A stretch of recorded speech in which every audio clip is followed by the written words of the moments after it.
Hello everyone, my name is Carl. Welcome to my workshop and welcome to my YouTube channel. This is going to be Harrison Mill Restoration episode 7, and in this episode we're going to be looking at the making of a blank to make the 5 Acme nut in the bronze. We're done away with all the Delrin test nuts now. We've done the R&D. We're now going on to making the finished product in the bronze, and in this episode we'll make the blank. So let's get on with it. So I've been trying to come up with a set of dimensions for making this new nut. The main, or the primary limiting factor that I have is the reach that I've got with this tool. Obviously I can't go past this point here, otherwise we'll get some fouling geometry going on the machine between the tool and the workpiece. So if I put this in as far as I want it to go in, and still give me some clearance for the tool emerging from the opposite side, we can see that we're gonna, well, not quite see, perhaps you can see in there, if I take that in one more thread, that gives me a little bit of leeway to get the tool out. So we're going to be losing, well, let's just take it back to that one. That gives us some leeway to get the tool to back it, to drive it all the way through the hole, through the minor diameter. That gives us about 2 threads less than we've got in the nut currently, which I'm quite happy to live with. I'm sure it'll be more than enough surface area to take the load that it's got to take, and at the end of the day we can only urinate with the relevant part of our anatomy that's in our possession, as they would say. The clean version of that phrase anyway. So that's what we're going to do. We're going to shorten the nut slightly so we can actually manufacture it using this tool. So this step here is about 3/8, yeah, about 0.375 or thereabouts, something like that anyway. Let's call it 3/8. Yeah, more or less. So with that in mind, the whole thing itself, the whole nut is, I mean, I've been through these dimensions. I think it was in Harrison Mill Resto part 3 or part 4, and that's about 2.4, and then the length of this part here is obviously going to be that 2.4 minus the 3/8 of 0.375 here. So let's go to the whiteboard now, and we'll have a look at what we're going to end up with, or what we're going to manufacture based on the limitations that we've got of the reach with this tool, and we'll look at what we're going to do. So let's have a look on the whiteboard at the part that we're going to make. So the material is going to be bronze, SCE 660, also known as C93-200. We've spoken about this before. 67 Brunel for the hardness, 200 megapascal approximately is the tensile strength. So there's going to be some surfaces that need to be parallel and orthogonal to one another on this, and we're going to achieve that requirement by machining these features all in one setting on the lathe. So this surface here and the bore have to be parallel to each other, so that when we fit it into the cast iron bearing housing, the lead screw comes true out of the nut up and is then orthogonal with the axis of the table. And this face here has to be at 90 degrees to this face and parallel to this face. This will form a seating essentially on the bearing housing, so that'll give us a nice flat position for the nut to be in when it's in the bearing housing. The main locating feature is this face, and it will be parallel to this face, as I've mentioned, purely down to the fact that we're going to machine it all in one go. So this face here doesn't need to be parallel to these two, but it will end up being by virtue of the fact that we're going to machine it all in one go. And this end face here, where it'll be we'll face this, doesn't have to be necessarily orthogonal to here, but it will end up being by virtue of the fact that we'll machine it all in one go. Creating this bore here does give me some pores, because you'll remember when we did the test nuts in the Delrin, I put a 20mm drill through there to start off, and then put the boring bars through. I don't think I'm going to be able to do that. Well, I know I'm not going to be able to do that in the bronze, because it's going to dig in. All these yellow metals do that, brass does it, and bronze definitely does it, and I really don't want to see any damage done or anything else by trying to use the big drill. I could, in theory, bore that out with the 20mm drill from the outset, i.e. not use any smaller drills, not step drill it basically. But again, I don't really want to risk that. So what I think I will do is I'll probably just put a small drill through here to begin with, a 12mm drill, something like that, so I can get a boring bar in there, one of my smaller ones, and then we'll just generate this this minor diameter here, this bore, purely by boring in the lathe. So it'll be a two-step operation. We'll machine these features that we've spoken about that need to be coplanar in the 3-jaw chuck, and then we'll remove it and we'll set the part back up in the 4-jaw, get it running true. That's one of the good things about this surface here, because we can clock on that if we can't get to this when it's in the 4-jaw, which we should be able to be fair. We'll face this end off to get the part to the correct length in the 4-jaw. Once we've parted it off, obviously that won't be square to any of this, but it won't be too bad. If we're doing it in the 4-jaw, it'll be okay. It will be coplanar. It's the best we can do, really. So that's what we'll do. Yeah, well, as I say, my biggest concern is going to be this bore. And just to reiterate, we'll do that in the 4-jaw. We'll bore it out rather than risking the drill grabbing. So we've got the bronze chucked up in the big 3-jaw. Couldn't use the self-centering 4-jaw because this is not the roundest thing in the world. So obviously it was a 120-degree jaw positioning required to get it held. I think what we'll do is we'll change this insert out, or swap it round. This tip is not the best, so we'll swap it round before we start. Let's get the airline in there. Right. I got these inserts from Banggood on the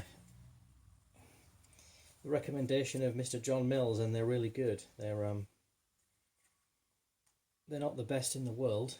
They're not like Sandvik or anything like that, but they certainly stand up to the use I put them to. And they're very economical. Right.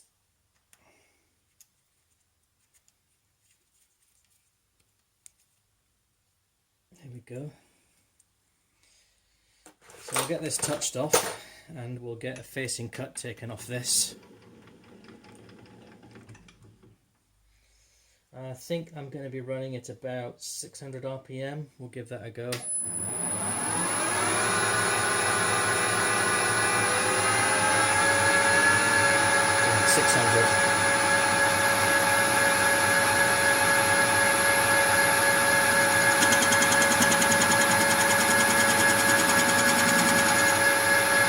Right, we'll lock the tops, lock the cross slide, lock the saddle, I should say.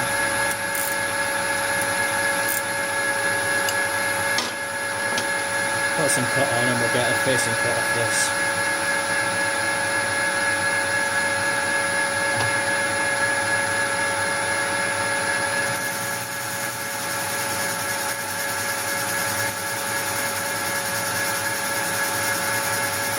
And this is going to go absolutely everywhere, this stuff, because it comes off in tiny little chips.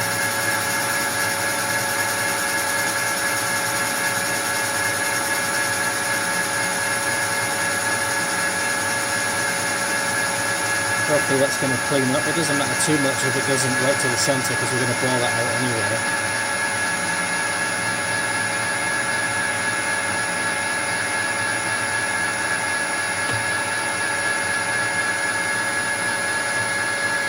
Okay. Right, I think we'll get, yeah, Let's get a centre hole, a centre drill mark in there, and we'll get some tailstock support in this just because we can. So we've got the chuck in now, we've got a centre drill in. So we'll get this, just make sure that's tightened up. Yep, okay. We'll get this centre drilled now.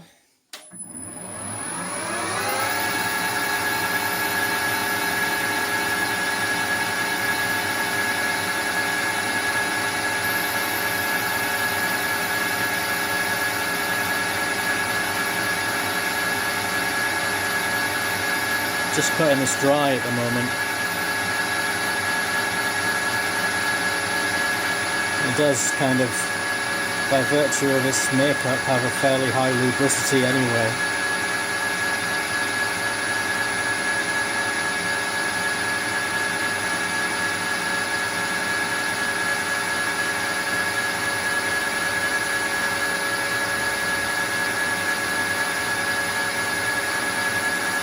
Get a good centre in that.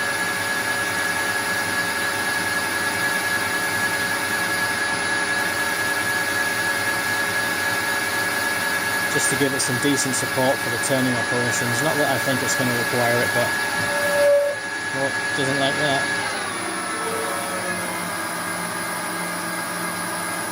But we can have it, so we'll have it.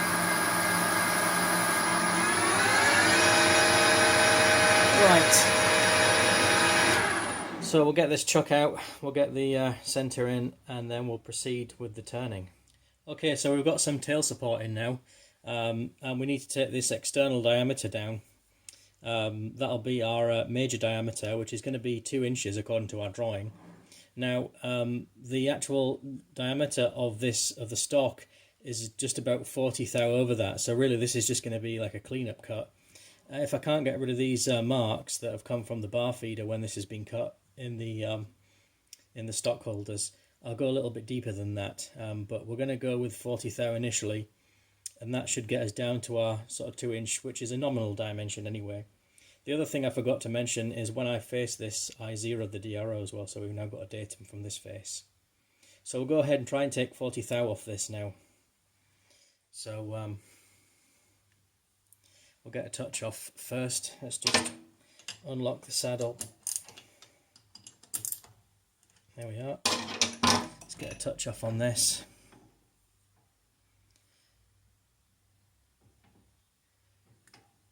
Which is there. Okay, we will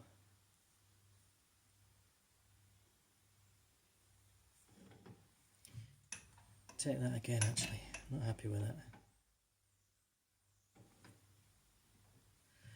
Right, so there's our touch off. We'll 0x and we'll take 40 thou.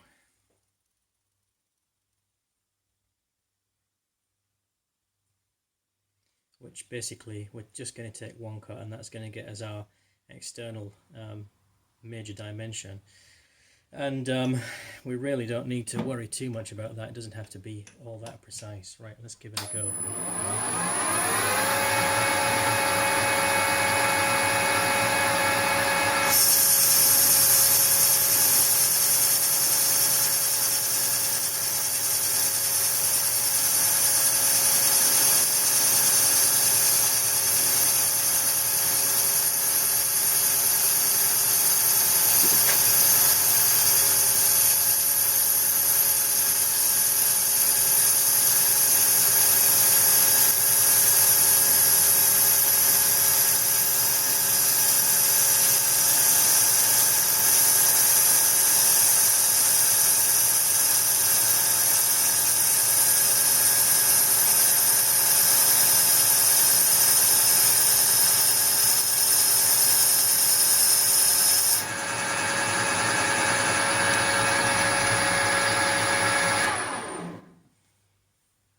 Well, perhaps not the best surface finish I've ever generated, but it'll certainly be okay for what it has to be. Let's give that a measure.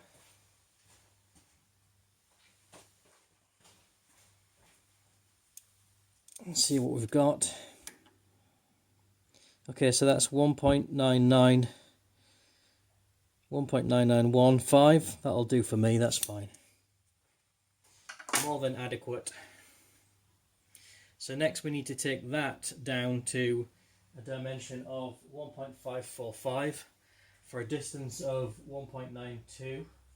So we'll do that next. So I made a bit of a mistake there. We need to get 1.7, this down to 1.75. So we need about 240 thou off it for a length of 1.545. So I've now got the micrometer stop set up on the z-axis to give us that 1.545 rather dimension. So we'll start taking this down now. So we'll take a cut of 50 thou.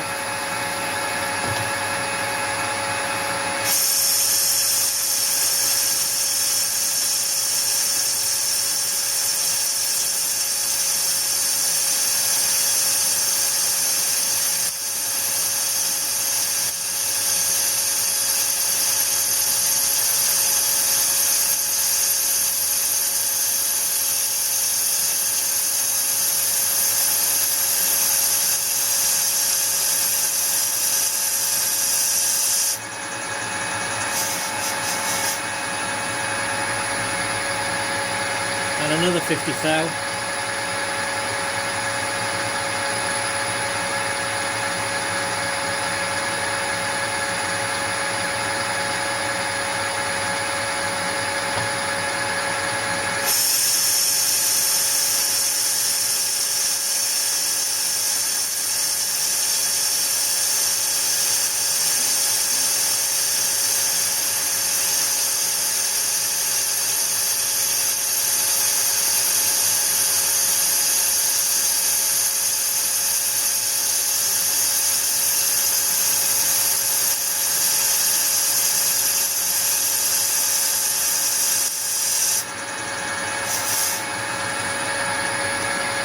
And we'll carry on like this. We'll take another 2 cuts of 50 thou and then we'll see where we're at. Okay, so we're at 1.791 on here now. So we need to take about another 40 thou off. So we'll do that now. That should take us to our 1.75. Just dialing it in on the DRO.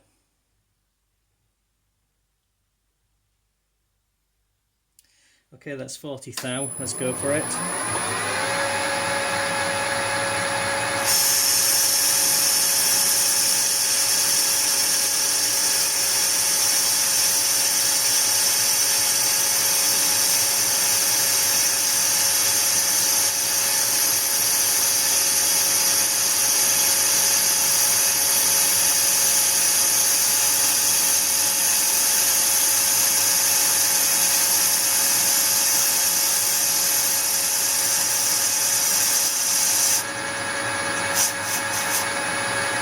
And let's face this here as we come out. Okay, let's take a measurement of that. I reckon we'll be there, or we should be somewhere. Yeah, 1 point. Let's just take that again. I'm going to take a good measurement.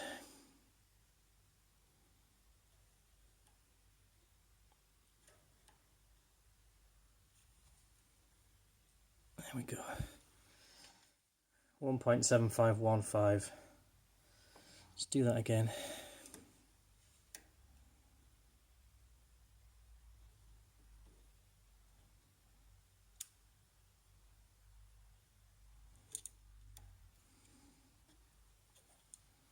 There we are. 1.751. That'll do me. That's good. That's what we wanted. That'll be more than happy with what we need it to be, or I am more than happy that that is what we need it to be, and that's faced up there. So we've now got the 1.75 here for 1.545 inches. We've got the nominal 2, which is actually 1.99. So what we'll do now is we'll put a chamfer on these edges while we're able to do so. A nice 45-degree heavy chamfer on that one and a slightly shallow one on that one. And then we can start thinking about boring this through. Right, so I'm going to swap this this turning tool over for a nice 45-degree chamfering tool, or what I use is a 45-degree chamfering tool. That's always supposing I can find the key. There it is. Let's get this out. It's absolutely swarf everywhere, chips everywhere. Let's give this a clean, give the tool post a clean. That's the thing about putting these tools in. See people slamming them in and out all the time. I like to make sure that it's nice and clean in there before it goes on. Right, there we go. Let's get a nice chamfer put on now, as we've mentioned. Let's see if we can get in there. Yeah, we can. Okay, here we go.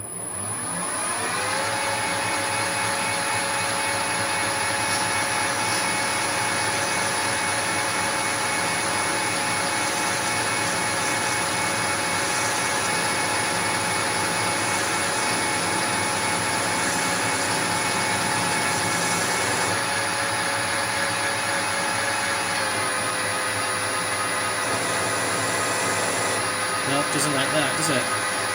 Let's speed it up a bit.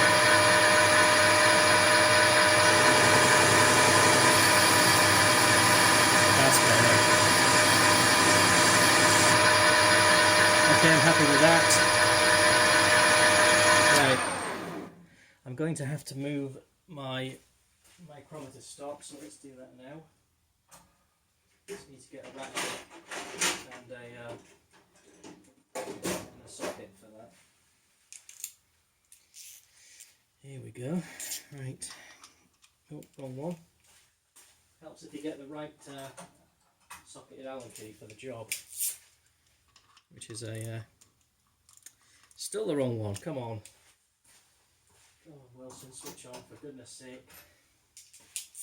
You only live once. Right, there we go. 6mm Allen key, socketed Allen key. Let's get that out of the way. Let's get this in.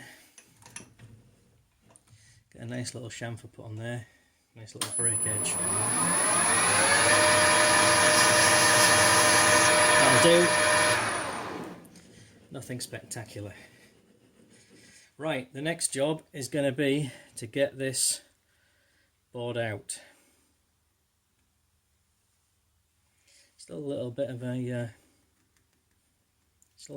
edge on that. I think I might just get some Scotch-Brite on that and sort that out. So I just want to have a look at the part just before we start the boring operation and do some measurements on it to show you where we're at with it. So the surface finish is excellent, despite my initial reservations. It's very good, and that was at about 600 RPM and a fairly aggressive feed rate, or a mildly aggressive feed rate, let's say, as you saw. I did raise a secondary burr on this these chamfers due to the slightly lazy way that I did it, using the 45-degree tool as a form tool really, but I soon took them off just with a light stroke with a file at about 600 RPM, and they're completely gone. So we've got two sets of coplanar surfaces. Here and here are coplanar, and this face and the face here on the step are coplanar as well. And the step and the end face are 90 degrees to these two faces, which is what we wanted, and as I tried to show you on the whiteboard. So we'll take some measurements now. So you'll recall that from this step to the end face should be 1.545 inches. So let's see what we've actually got with the. So there we go. I'm very happy with that. 1.545. See if I can get it to. There you go. 1.545. I'm happy with that. So we'll get the mic on to. This diameter here should be 1.75 nominal. So let's see where we're at with that.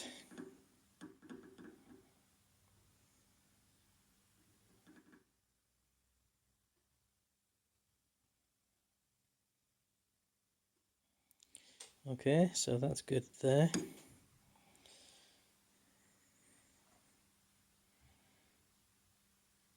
and let me just get that into focus for you. So we've got 1.75 and 5/10. So I am very happy with that. That's excellent.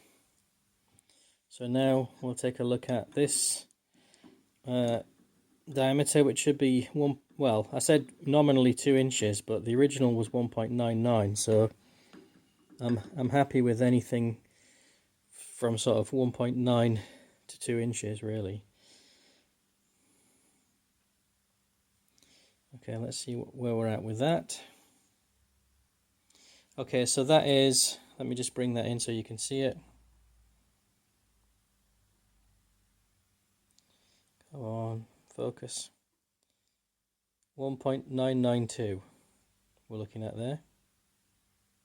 1.992.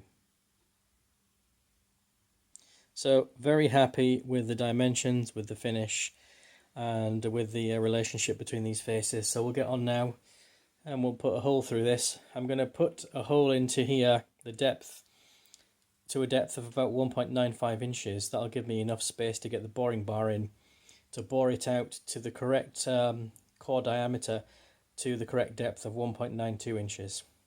So we'll get on and do that now. Well, as usual, that was genuinely terrifying. I opted to drill a small hole at this end just to get this catch bar in, and I parted it off, and I'm going to complete the boring operation in the forejaw and to the final minor diameter. I tickled up the let me just stop the machine.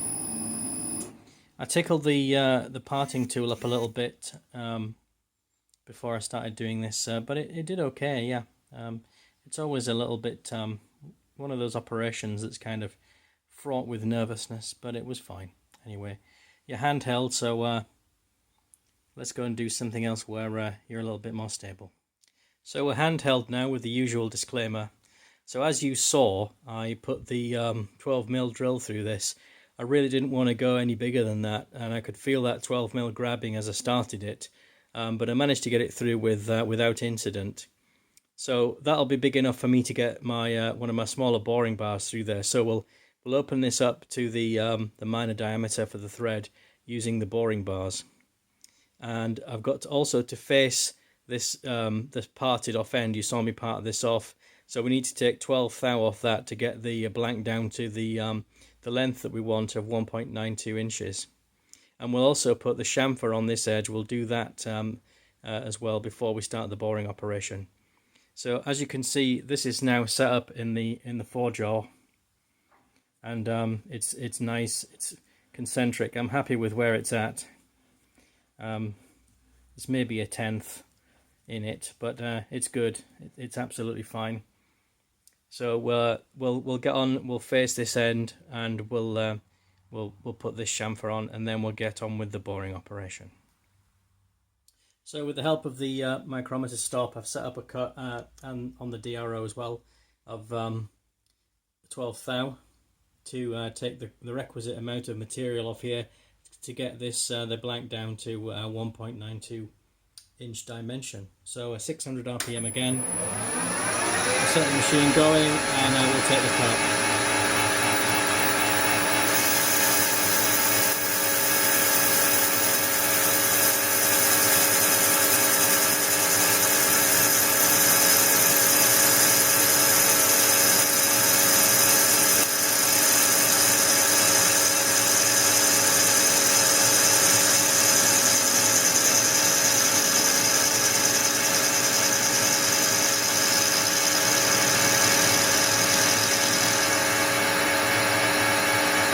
Okay, happy with that.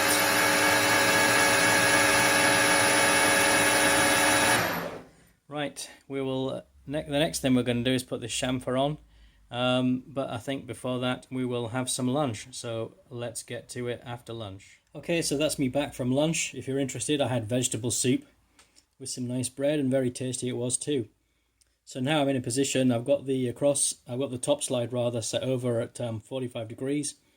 So we're going to generate this heavy chamfer on the edge of the part, and I'm going to be running the lathe in reverse to machine this. So let's go on with it.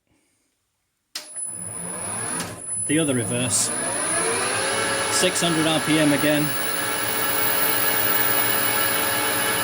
So let's put some cut on.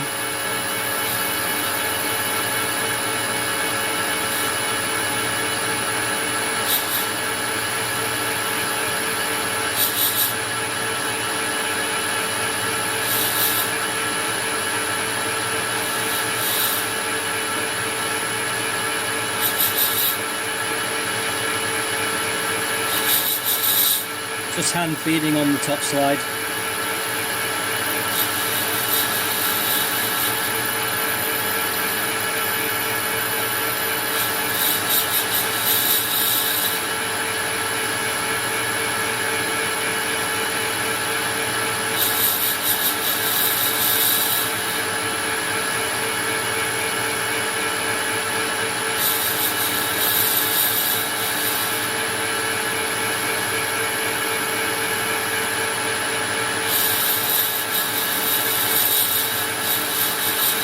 Right, I think we'll leave it at that.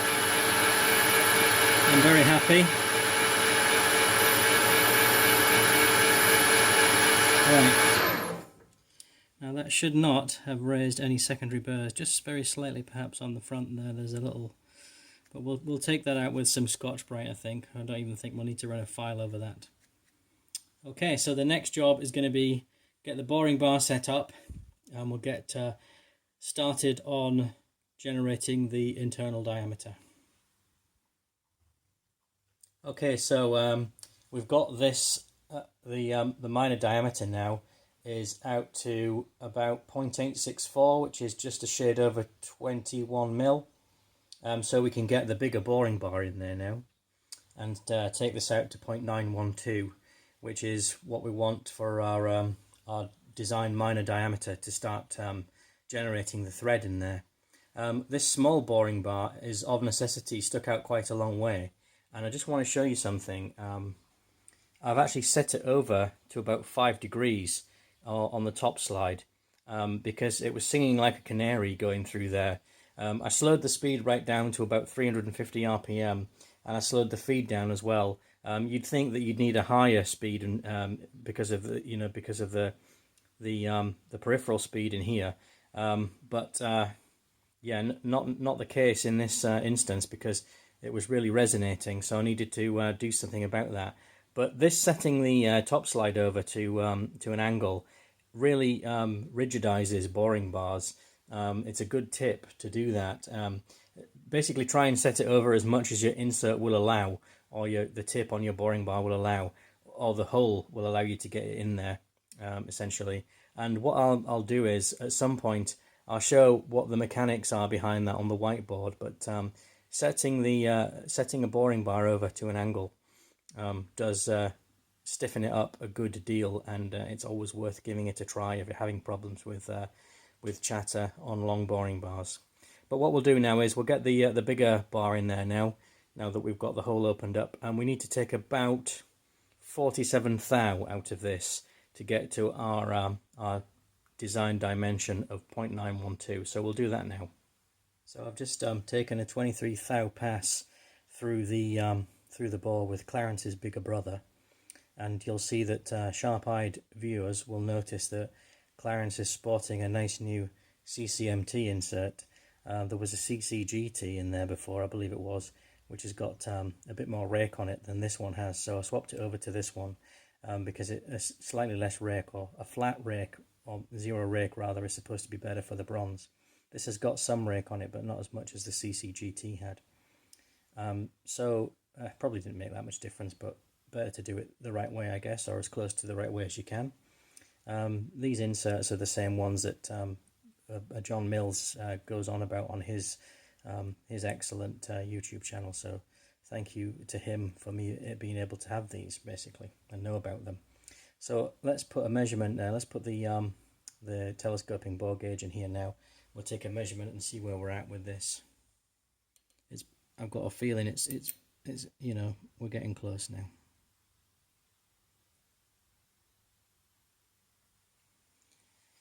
So I'll just get this on the micrometer and I'll show you it.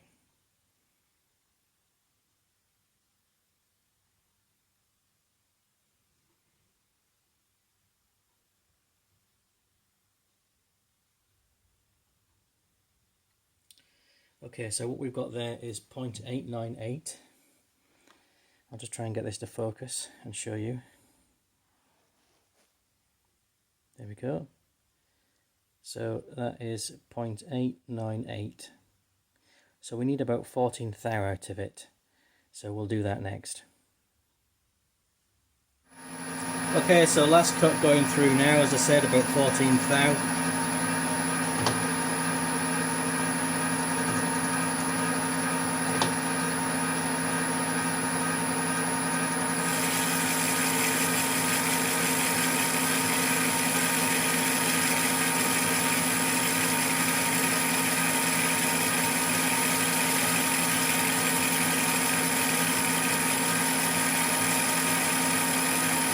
340 RPM.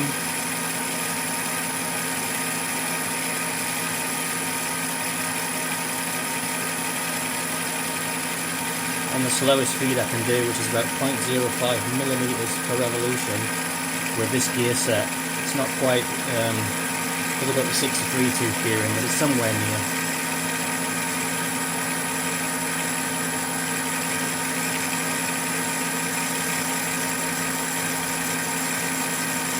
And this should take us to 0.912. If we go slightly over, it's fine, because we can actually go to 0.915 and we'll be alright. There's quite a broad tolerance on these on this thread. On these Acme threads, I should say.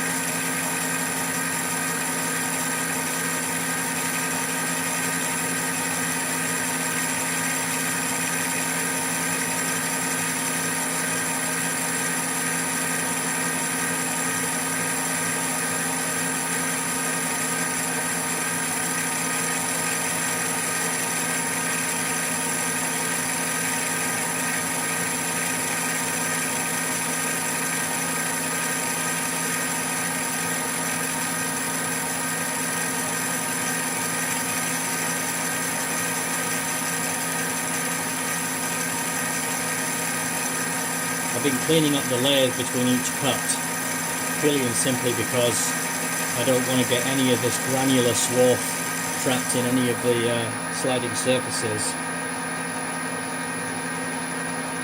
Just back that off. You can see what this is like. It's like grains of sand, and you can imagine what that would do to the machine if it got in anywhere delicate. So yeah, I've been cleaning the machine up after each and every pass because I don't want to have to clean it up at the end, basically. So we'll get the bore gauge in there, we'll have a measure, and we'll see where we're at now. So it's that time again, isn't it? Let's get this in, get the bore gauge in, and let's see if we're somewhere like where we want to be. I've got a good feeling about this, which is always a nice thing to have, isn't it? So you can't see me now, but I'm putting it in the micrometer. Yes, I am rather jubilant, because let me show you this. We have got 0.912 on the nose. So come on, focus and let the people see.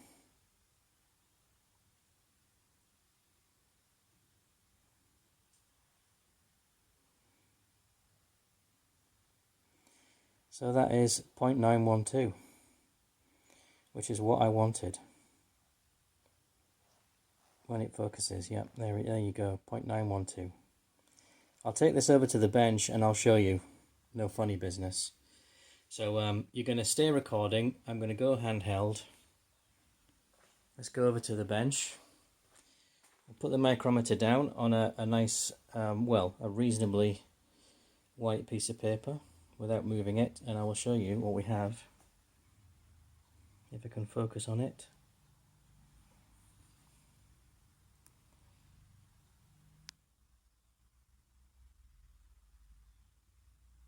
Now, yeah, there you go. 0.912. I'm happy with that. Right, so the thing to do now is to get set up for the threading operation. Glory, glory. As the man in the dirty raincoat used to say, just one more thing. That's what he always used to say, isn't it? So I've set the top slide over, and we're just going to generate a bit of chamfer on this on the minor diameter just before we start the whole threading malarkey. So we'll fire this up. We'll get it back up to about 600. We'll take a chamfer off this.